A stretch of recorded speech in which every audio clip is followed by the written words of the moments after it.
Good evening, everyone. Let's talk about this news study that was talked about in the popular press today.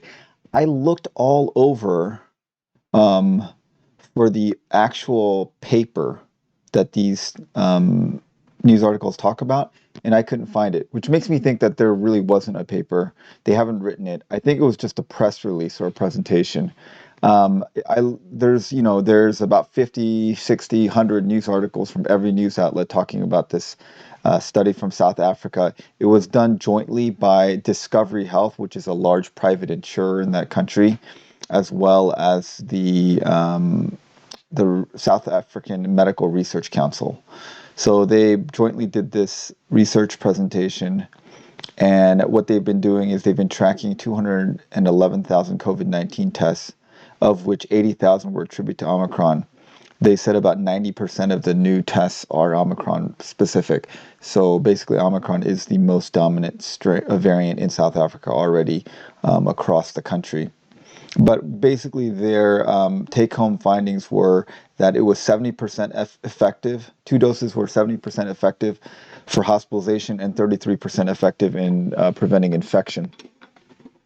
And all the all the popular press studies basically repeated the same thing. It was almost like they copied and pasted each other. The only one that was slightly different was this article out of a news outlet from South Africa, and they gave a little more detail. So it says in a presentation on Tuesday, December 14th. So, see, this was a presentation. It was not a publication. So they haven't published it. That's why no one links it. And that's why I couldn't find it, even though I looked in BioRx and MedRx in all the preprint servers for this study, and it's just not there. So there's a lot of methodological things that we don't know about this study, but we're going to make some assumptions. If they do publish a study and it's something different, I'll look into that. But I thought it was important to talk about, although I don't like to talk about things from the popular press because just it's missing a lot of important details.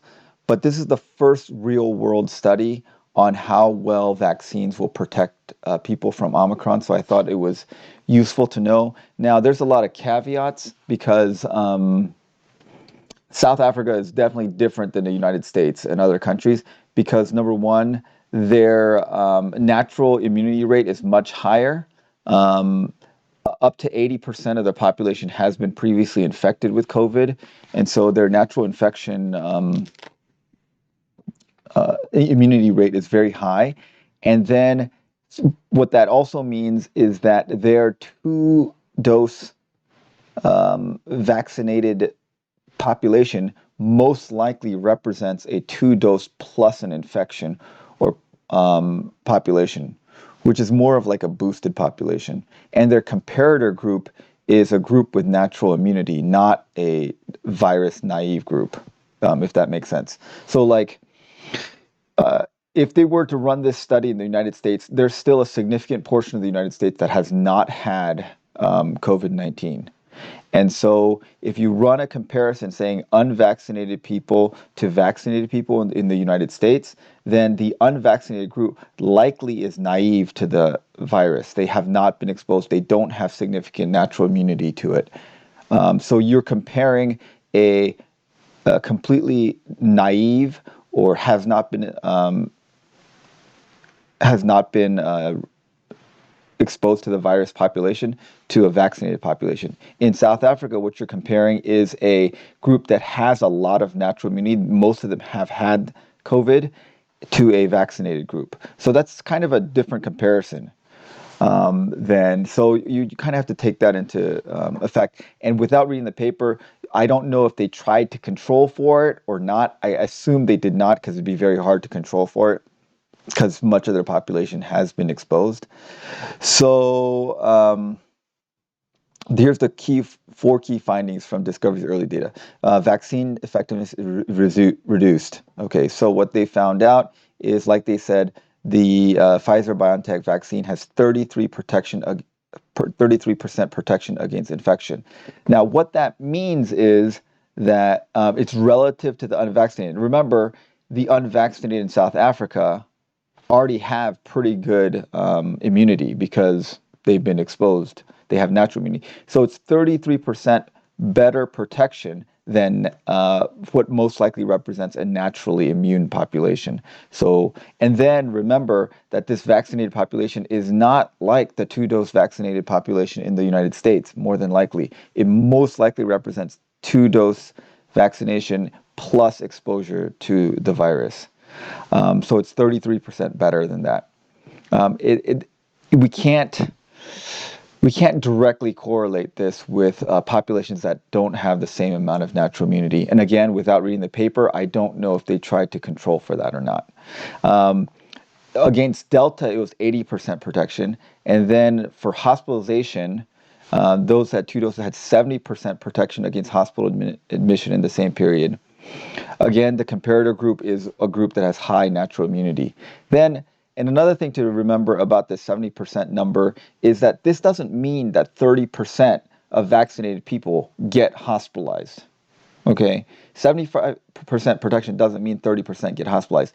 It means it's 75% better than unvaccinated people. So for example, if we had 100 unvaccinated people and they got COVID, and let's say that 10 of them were hospitalized. So then it means that if those if we take the same 100 people, another group of 100 people that are vaccinated, instead of 10 of them being admitted to the hospital, 3 of them would be admitted to the hospital.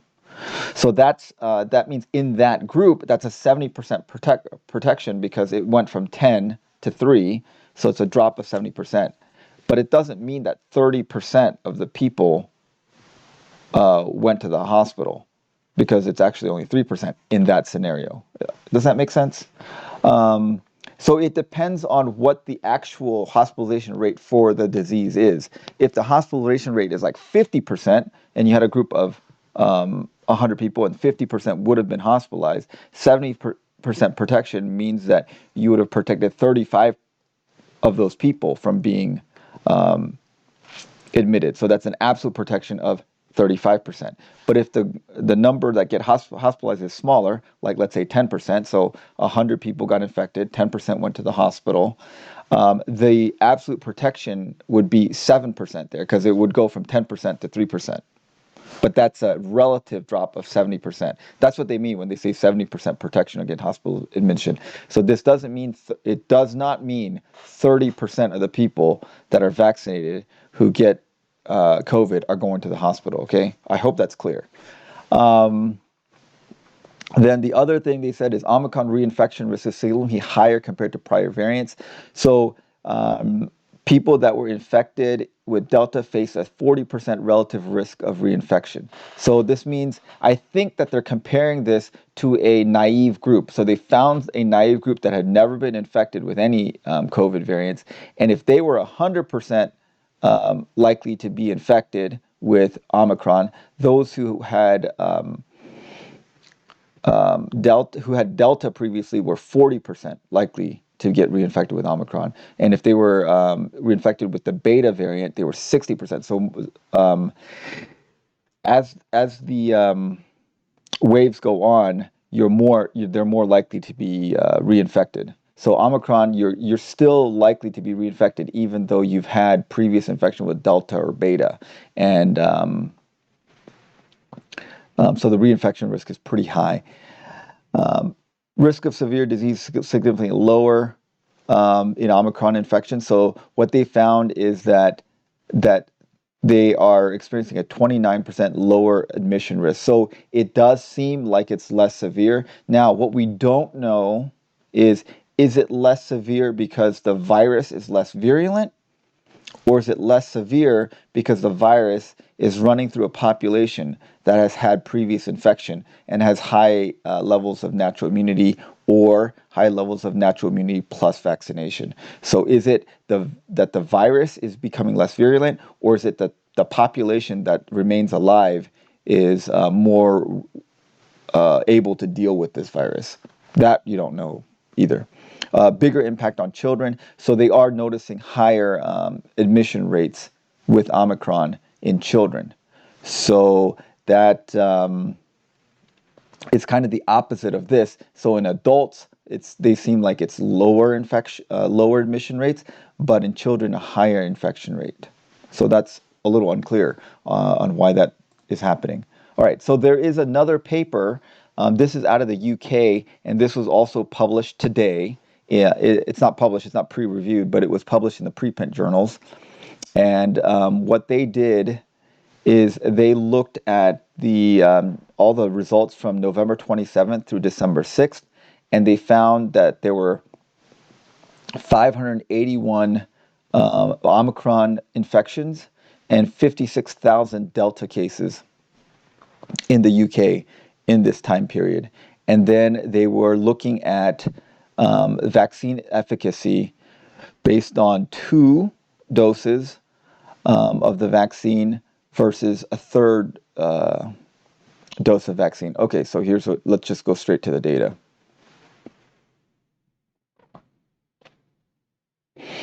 Okay, so what you see here is that this is with the AstraZeneca vaccine plus the BioNTech booster, and this is 2 doses of BioNTech with a BioNTech booster.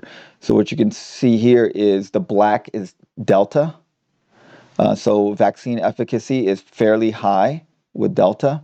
And you can see as time goes on from the vaccination efficacy drops, and then with the booster, it goes back up. With Omicron, the vaccine, see, these error bars are huge because the numbers aren't big, and I'll show you in the table below why that is. But it looks like efficacy is lower, close to 0, so not much protection if you've had the AstraZeneca vaccine. And then if you get boosted, it goes up to about 75%. In this, you see that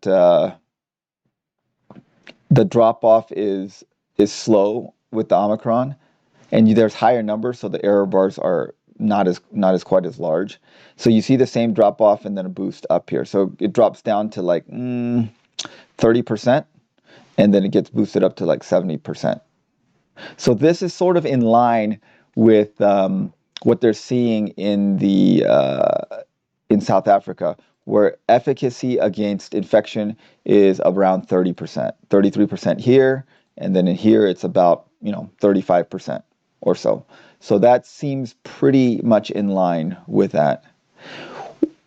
And so what you'll see here is if you look at the Omicron numbers, see in weeks 2 through 9 and 10 to 14, there's like almost no numbers here. So that's why the error bar is extremely large. Because most of the people who have been vaccinated were vaccinated long ago, so they're in the kind of 15 to 24 week range. So you see more of the numbers there. And then here's with the booster. Now they did not have enough data in this data set because they only have 581 to look at hospitalization, but that looks like the infection protection is probably around 35% based on these 2 studies. The one from South Africa and one from the UK. And the South African study states that there's about a 70% protection against severe disease. And I'm guessing that will be fairly similar when other countries report their data as the Omicron infections go up. So now we know that that vaccine protection against severe disease is probably around 70%, and vaccine protection against infection is probably around 35%.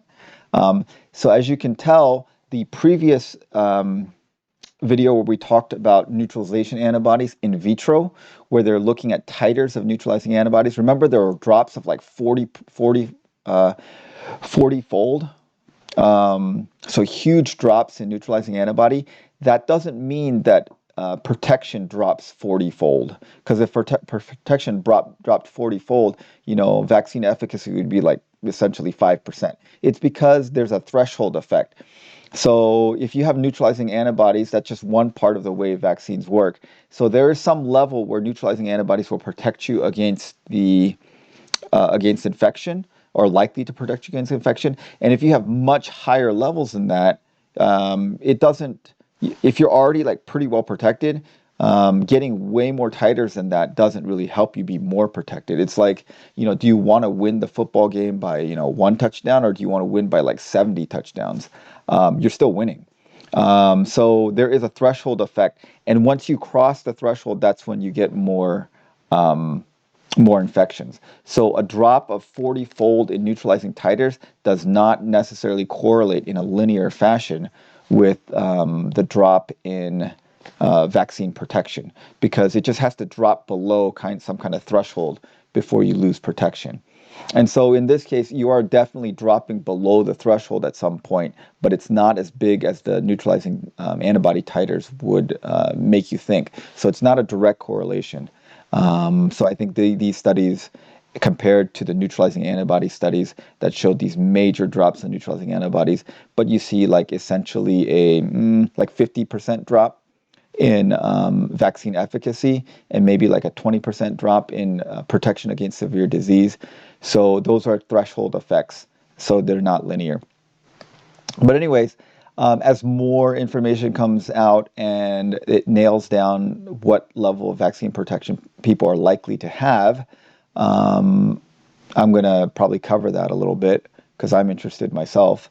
But right now, just today, two places, South Africa and the UK, published the results that they have preliminarily, and it looks like 35% or so for infection and 70% for severe disease, which is pretty good news, given that Omicron doesn't seem to have that much severe disease anyway.